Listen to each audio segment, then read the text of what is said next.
Dicen que la faringe... ¿Te pasa que estás estudiando y no entiendes nada de lo que lees? Sí. No te preocupes, a nosotras también nos pasa. Hola, nosotras somos estudiantes de la Facultad de Ciencias de la Salud en la carrera de Medicina de la Universidad Laica Eloy Alfaro de Manabí. Estamos cursando el primer semestre en la Cátedra de Anatomía en el Paralelo C con la doctora Amelia Artial.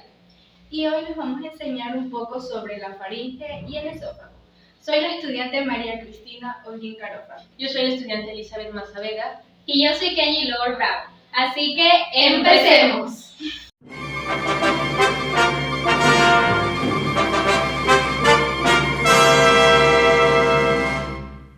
La faringe es un tubo o conducto o músculo membranoso que tiene forma de un embudo irregular. Se encuentra en una disposición vertical anterior a la columna vertebral y posterior a las cavidades nasales, la cavidad bucal y a la laringe. Su límite superior va desde la base del cráneo y se limita inferiormente hasta el borde inferior de la sexta vértebra cervical. Se continúa inferiormente con el esófago, pero hacia arriba se va a comunicar con la cavidad nasal, cavidad bucal y con la laringe. Tenemos también a las dimensiones de la faringe. Esta es ensanchada en la parte superior y en la parte media. Cuando la faringe está en reposo, su longitud media es de 15 centímetros. Cuando se contrae, su extremo inferior se eleva y su longitud disminuye unos 3 centímetros aproximadamente. Es decir, su longitud es de 12 centímetros. El diámetro transversal en su parte media en las cavidades nasales es de 4 a 5 centímetros y 4 centímetros a la altura de las astas mayores del hueso hioides. Y en su extremo inferior no mide más de 2 centímetros. Su configuración externa está dispuesta por una cara posterior, dos caras laterales, un extremo superior y un extremo inferior. En su cara posterior, esta es casi plana y se continúa con las caras laterales formando los ángulos de la faringe, marcando el límite entre la cara posterior y la cara lateral correspondiente. La cara posterior se relaciona con el espacio retrofaringeo comprendido entre la faringe anteriormente, la lámina prevertebral posteriormente y los tabiques sagittales a los lados. En sus caras laterales se inclinan anterior y medialmente de los ángulos de la faringe hasta su límite anterior.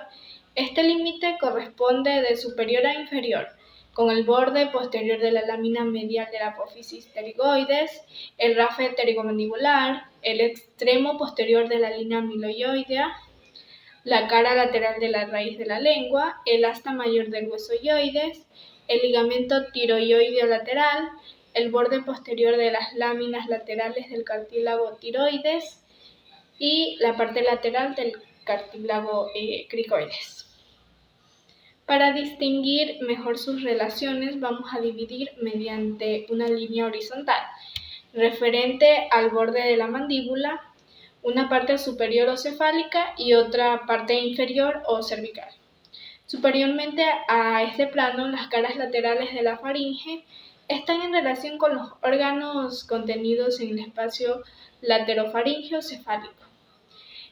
Posteriormente con la arteria carótida interna, la vena yugular interna, los nervios glosofaríngeo, vago, accesorio e hipogloso y el tronco simpático. Anteriormente, con la glándula parótida, la arteria carótida externa y la vena yugular externa. Inferiormente a la mandíbula. Las caras laterales de la faringe están en relación con el paquete vasculonervioso del cuello, la glándula tiroides y sus pedículos vasculares. En su extremo superior se fija en la base del cráneo. Su inserción media va desde una espina del hueso esfenoides hasta la otra espina del hueso esfenoides, pasando por el tubérculo faríngeo y anterior a los conductos carotídeos. Sus inserciones laterales se extienden a lo largo del surco de la trompa auditiva de la espina del hueso esfenoides, al extremo superior de la lámina medial de la apófisis pterigoides. En el extremo inferior, este se relaciona anteriormente con el borde inferior del cartílago cricoides y posteriormente con el borde inferior de la sexta vértebra cervical. Obviamente se continúa con el esófago. Entonces, de configuración interna, que la cavidad faríngea la vamos a dividir para su estudio en tres porciones. Una porción superior o nasal que se va a encontrar en relación con las cavidades nasales, una porción media bucal u oral que va a estar en continuidad con la cavidad bucal y una porción inferior o laringea. La porción nasal junto con la porción bucal va a estar unida parcialmente por un tabique músculo-membranoso que denominamos paladar blando o velo del paladar. Describiremos entonces, en primer lugar, las tres porciones de la faringe y a continuación el velo del paladar y las tonsilas palatinas. Empezando entonces por la porción nasal o nasofaringe, decimos que esta va a presentar 6 paredes. Una pared anterior que se va a confundir con los orificios posteriores de la cavidad nasal o coanas, una pared superior y posterior en la cual la pared superior va a estar inclinada inferior y posteriormente y la pared posterior va a estar casi vertical continuándose la una con la otra, describiendo así una curva cóncava anteriormente más o menos pronunciada según los individuos. Entonces decimos también que la pared superior va a presentar nodulillos linfáticos cerrados, los cuales van a formar las tonsilas faríngeas o las también conocidas como amígdalas faríngeas. La tonsila faríngea de 3 centímetros de longitud puede prolongarse inferiormente por toda la altura de la pared posterior de la nasofaringe. Su superficie plegada va a estar recorrida por rodetes irregulares que se van a encontrar separadas por surcos, uno medio antero-posterior y otros laterales, oblicuos, posterior y lateralmente. Su surco medio, que va a ser el más marcado, se va a encontrar muy frecuentemente en su extremo inferior una depresión profunda, a la cual vamos a denominar el receso medio de la tonsila faríngea. Al final de este receso, a veces suele aparecer un divertículo tubular, el cual podemos llamar bolsa faríngea. La porción oral de la faringe o orofaringe. Esta va a estar limitada superiormente por el velo del paladar e inferiormente por un plano horizontal trazado por el cuerpo del hueso hyoides. Se va a comunicar anteriormente con la cavidad bucal por medio del istmo de las fauces. Se va a relacionar posteriormente con el arco anterior del atlas, el cuerpo del axis y la tercera vértebra cervical. La superficie posterior va a presentar una serie de relieves formados por numerosos nodulillos linfáticos cerrados. Las paredes laterales van a estar ocupadas anteriormente por las pilares del velo del paladar y por las tonsilas palatinas. Posteriormente, a los arcos palatofaringios, las paredes laterales van a estar reducidas a 2 canales. Y anteriormente, esta porción de la faringe se va a abrir en la cavidad bucal y se va a relacionar con la porción faríngea del dorso de la lengua. La porción laríngea de la faringe, o también conocida como laringofaringe, se va a relacionar anteriormente con la laringe, que va a presentar de superior a inferior a la epiglotis, a la entrada de la laringe y por último a una eminencia que va a estar formada por los cartílagos aritenoides y cricoides y por los músculos que los recubren. A los lados de la laringe vamos a encontrar a 2 depresiones verticales que vamos a conocerlos como los recesos piriformes. La laringofaringe se va a proyectar posteriormente sobre las vértebras cervicales cuarta, quinta y sexta. Les voy a hablar del paladar blando o el velo del paladar y tonsillas. El paladar blando o velo del paladar va a ser un tabique móvil musculoso membranoso que se prolonga en el paladar duro, inferior y posteriormente, y va a separar lo que es la nasofaringe de la orofaringe. Como vemos en este corte sagital, vamos a ver que aquí está nuestro paladar blando, que va a tener una forma cuadrilátera y por lo tanto va a presentar 2 caras y 4 bordes. La cara anteroinferior, que va a ser cóncava y lisa, va a presentar una saliente medio anteroposterior que se prolonga en el rasgo palatino en el velo del paladar. En cambio, nuestra cara posterior-superior se continúa en el suelo de las cavidades nasales y esta cara va a ser convexa y va a presentar irregularidades debido a la presencia de tejidos linfoides en la mucosa, así como un relieve alargado medio entero-posterior que van a ser determinados por los músculos de la úvula. En él también vamos a encontrar nuestro borde anterior, que se va a confundir con el borde posterior del paladar duro, unos bordes laterales que van a estar unidos en la parte inferior de la apófisis pterigoide y en el gancho de la apófisis pterigoides. Estos también se saben confundir con las paredes laterales de la faringe. También vamos a encontrar un borde posterior que va a presentar en su parte media una prolongación cilíndrica cónica donde va a dar los arcos del velo del paladar o pilares del velo del paladar.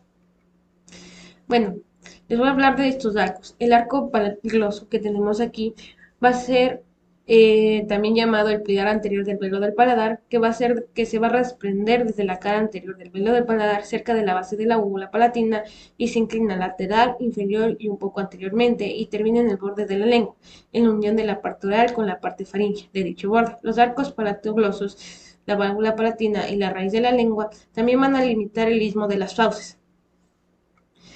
Aquí vamos a ver el arco palatolofaringeo o pilar posterior del velo del paladar. Este va a nacer desde la parte posterior de la base de la úvula palatina, inferior y posterior al arco palatogloso. Se va a dirigir inferior, lateral y posteriormente y se pierde en la pared lateral de la faringe.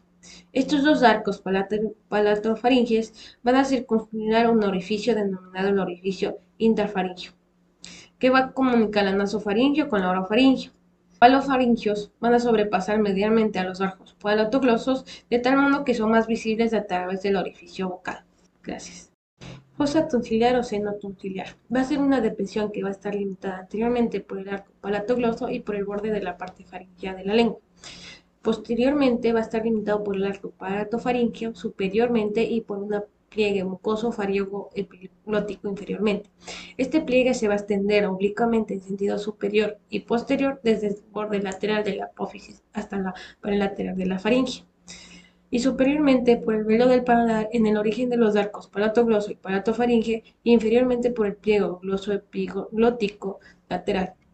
Y lateralmente va a estar limitado por la capa celular submucosa denominada fascia faringo-basilar que va a revestir profundamente en la mucosa faríngea y la tonsilla palatina. Esta mitad de la fosa tonsiliar va a estar ocupada por la tonsilla palatina. En este corte vamos a poder observar que nuestra fosa se encuentra por aquí. En esta imagen la podremos ver mejor.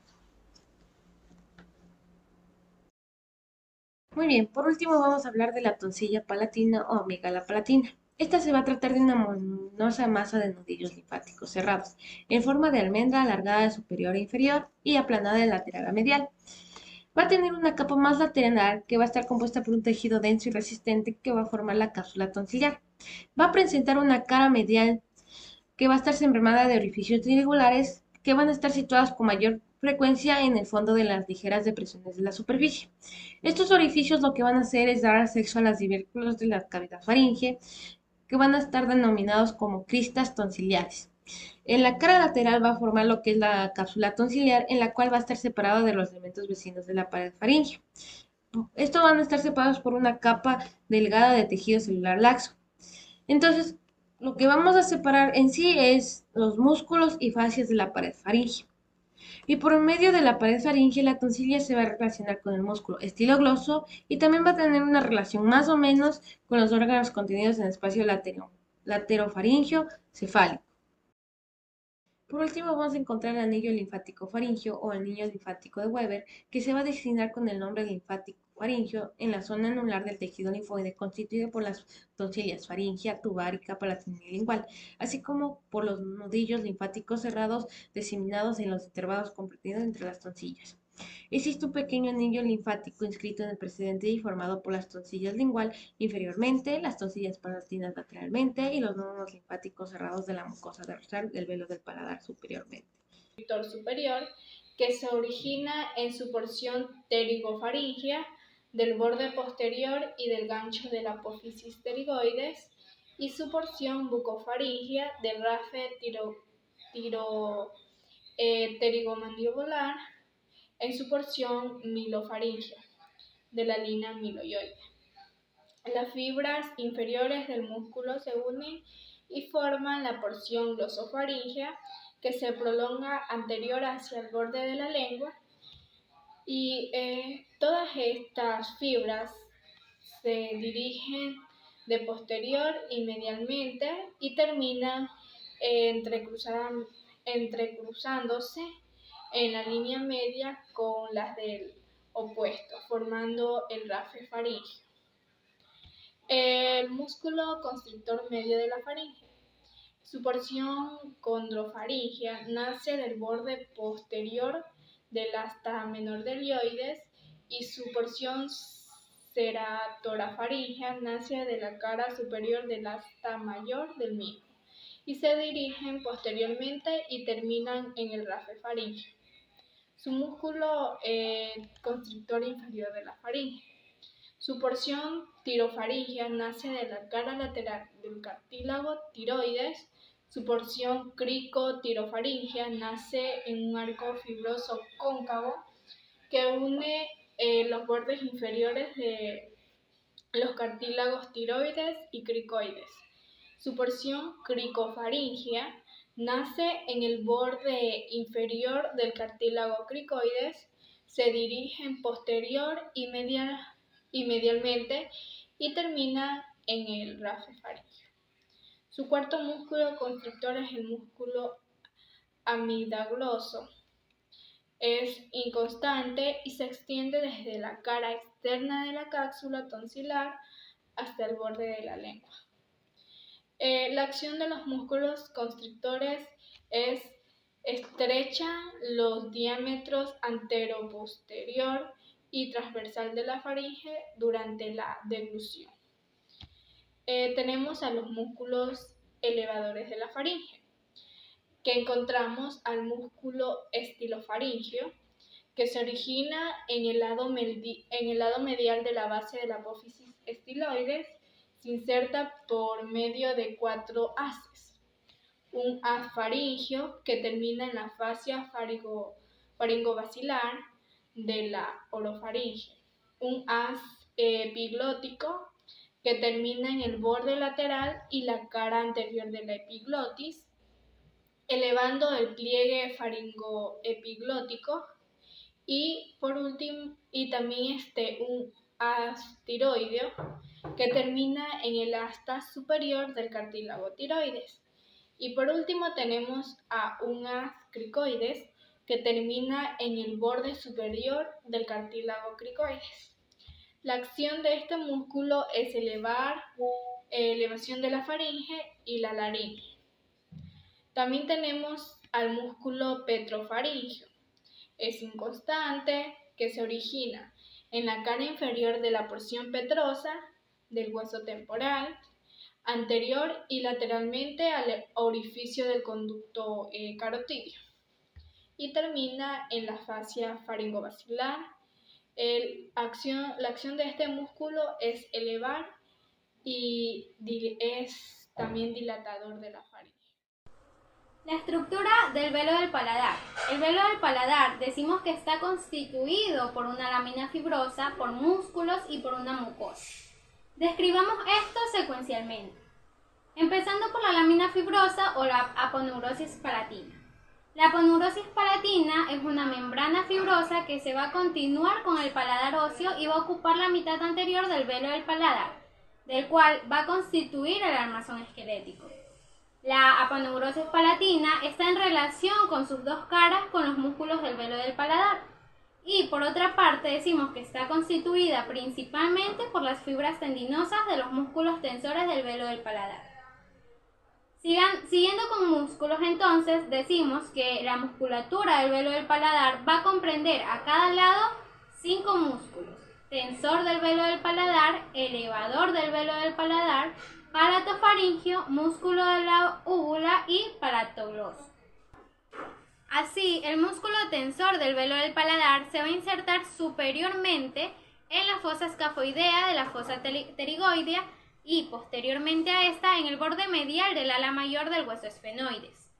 Y en el tercio posterior de la porción fibrosa, la trompa auditiva fibrocartilaginosa, y en la parte correspondiente del gancho anterolateral del cartílago, a lo largo de la mitad del tercio posterior de este conducto. De estos orígenes decimos que entonces las fibras musculares van a descender y a converger hacia el gancho de la aponeurosis pterigoides lateralmente a la lámina medial de esta apófisis, la trompa auditiva y la porción pterigofaringea del músculo constrictor superior de la faringe. Músculo elevador del velo del paladar. Este músculo va a nacer de la cara inferior de la porción petrosa del hueso temporal, como también del extremo anterior de la porción ósea de la trompa auditiva y del extremo posterior del borde inferior del cartílago de la trompa auditiva. Este músculo se va a dirigir inferior, anterior y medialmente en sentido inferior al suelo fibroso de la trompa auditiva. Hablemos entonces de la acción de los músculos del velo del paladar. El músculo elevador del velo del paladar, como su nombre mismo lo dice, va a elevar el velo del paladar. El músculo palatofaringeo va a estrechar el istmo faringonasal, haciendo descender al velo del paladar. Eleva al mismo tiempo la faringe y la laringe. El músculo de la úvula va a retraer la úvula palatina.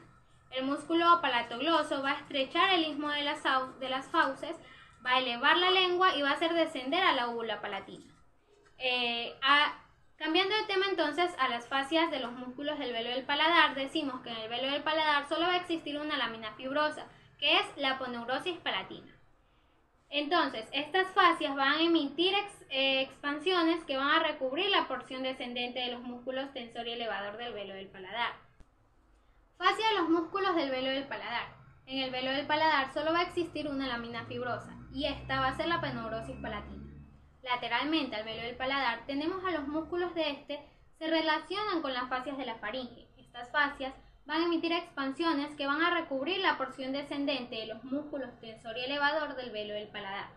Decimos así que las fascias perifaringeas y faringobacilar se unen superiormente al músculo constrictor superior de la faringe en una lámina única que va a determinar superiormente en la pared inferior fibrosa de la trompa auditiva. Esta lámina se va a denominar fascia salpingofaringea o fascia lateral media de la faringe.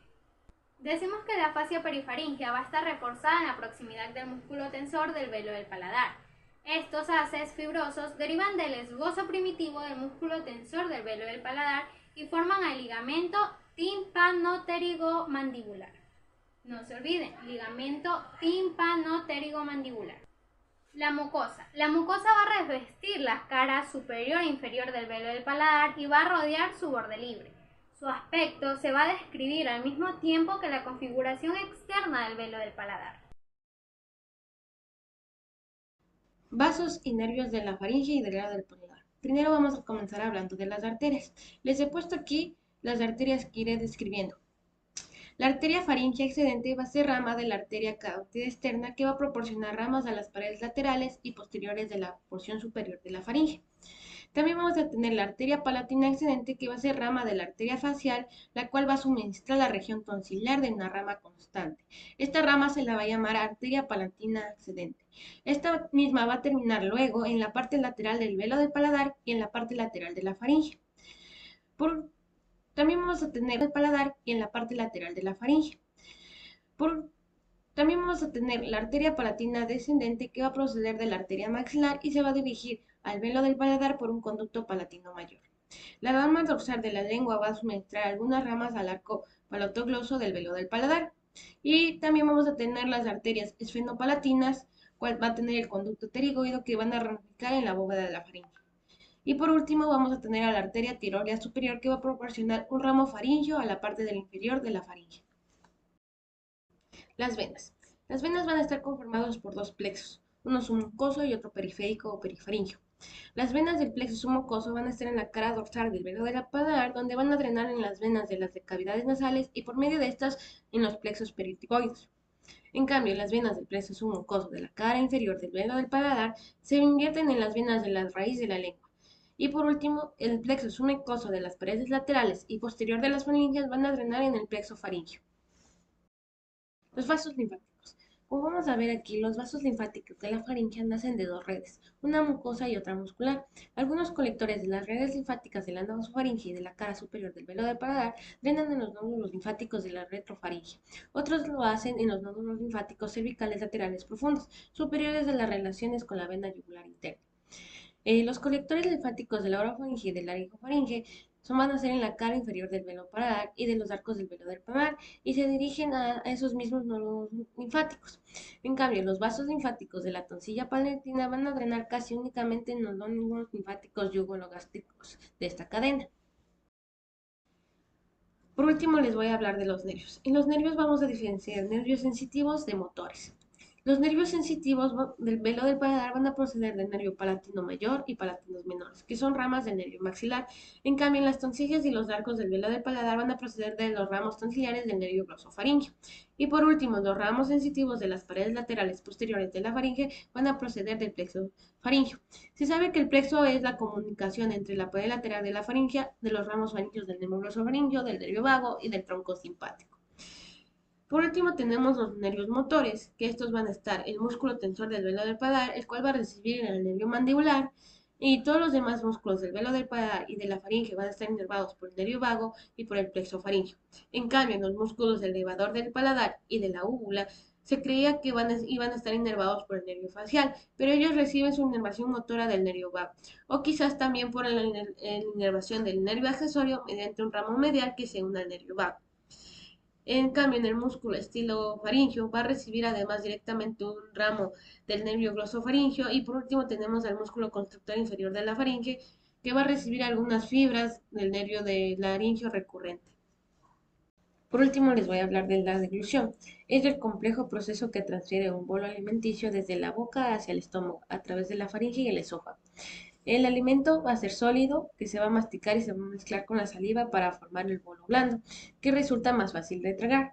Por lo tanto, la deglución va a tener lugar en 3 fases. La primera fase, que va a ser la fase lingual, esta va a ser voluntaria, donde el bolo se comprime y contrae el paladar y impulsa desde la boca hacia la bucofaringe, principalmente por el movimiento de los músculos de la lengua y el paladar blando. Su fase 2, donde va a ser la fase faringea propiamente dicha, esta va a ser involuntaria y rápida, donde el paladar blando se eleva y sella la nasofaringe respecto a la bucofaringe y la laringofaringe. La faringe se ensancha y se acorta para recibir el bolo alimenticio a medida que los músculos suprahiagudos y faringeos longitudinales se contraen y elevan la faringe. Y por último tenemos la fase faringeo-esofágica, que va a ser involuntaria, donde ésta se va a contraer secuencialmente con los 3 músculos constructores de la faringe, donde van a crear un reborde peristático que empuja el bolo alimenticio hasta el interior del estómago. Esto va a tener un complejo mecanismo nervioso de la deglución que se va a desarrollar según las secuencias sensitivas y motoras coordinadas en el centro que se sitúa en el suelo del cuarto ventrículo y que es más fisiológico que anatómico. Gracias. Acabando nuestro tema, el esófago va a ser un conducto músculo-membranoso que se extiende desde la faringe hasta el estómago. Desde su origen hasta su terminación, el esófago va a ser atravesado sucesivamente por la parte inferior del cuello, la cavidad torácica y el diafragma, y la parte superior de la cavidad abdominal. En él vamos a hablar en este momento sobre su extremo superior y su porción cervical del esófago.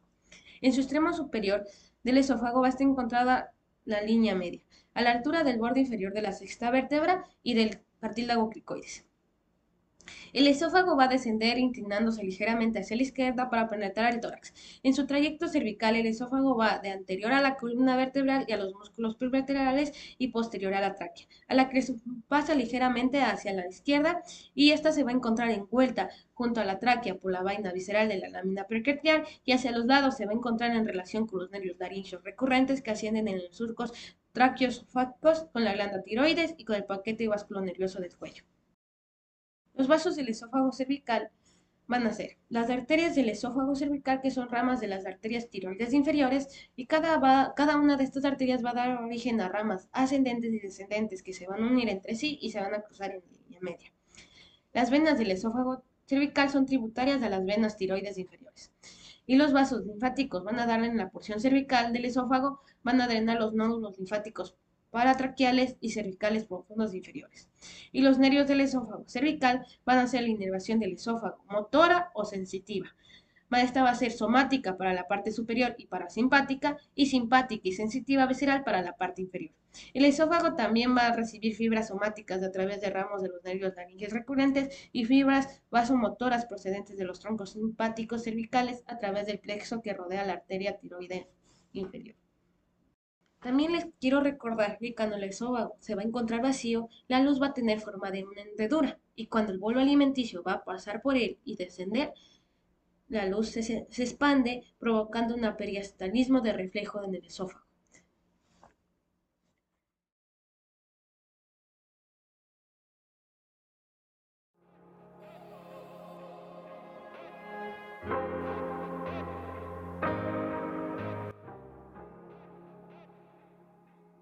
Y el Faro de Manabí. Y estamos cursando en primer semestre en la Cátedra de Anatomía Paralelo C con la doctora Amelia Artiaga. Y hoy les vamos a enseñar un poco sobre la faringe y el esófago. Soy la estudiante María En Cristina. primer semestre. ¿Cómo es que hacen? Bueno, pero está bien, no es